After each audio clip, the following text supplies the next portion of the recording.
Hogan. Yeah, nice to meet all your folks here. Yeah. And I've got 22 grandchildren. I've got a win to break even. Are you kidding?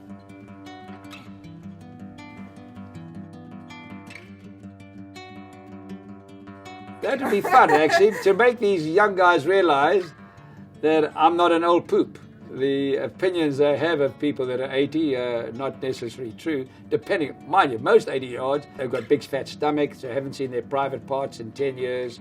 So, you know, it's a very different deal.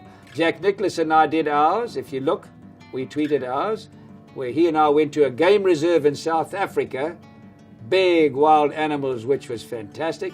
We want to promote the game. That's always been our dream, even today. Everything I do, I'm traveling more miles than any man that ever lived, going to all parts of the world, trying to promote the game, the youth of a nation are the trustees of posterity.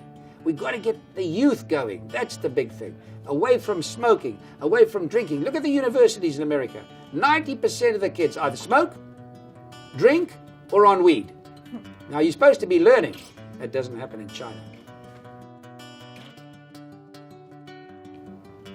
Well, first of all, if you take performance-enhancing drugs, it's going to ruin your short game for you.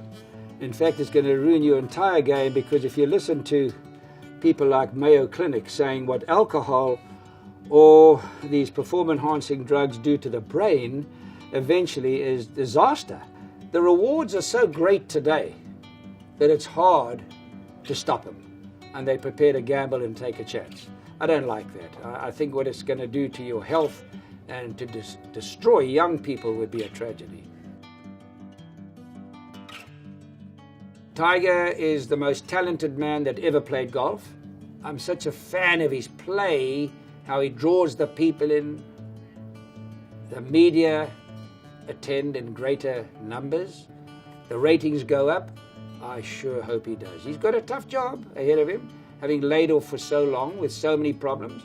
But he's got a tough job, but he's a fierce competitor.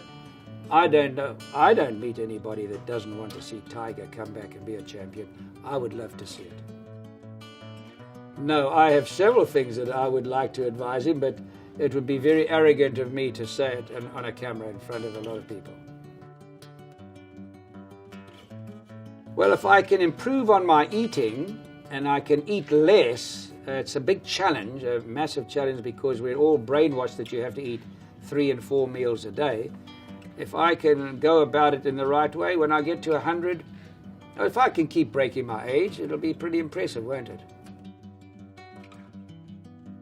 The best way to shoot low is to remember, don't disregard what these TV commentators are talking about, long hitting. All I hear them talk about, long hitting, driving a wedge, this, that, this and that, and this and that.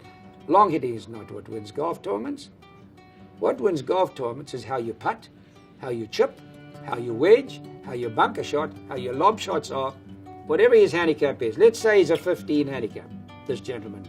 Yeah. If he played all the long shots, and Tiger in his prime played every shot from 100 yards in, he'd be a 0 handicap tomorrow.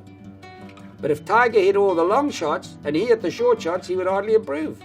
So the answer is golf, 70% of shots in golf are played from 100 yards in. Forget about long hitting. Get your short game right. Tiger Woods didn't win because he was a great driver. Phil Mickelson, also not a good driver, but they were geniuses, number 1 and number 2 in the world because of their short game.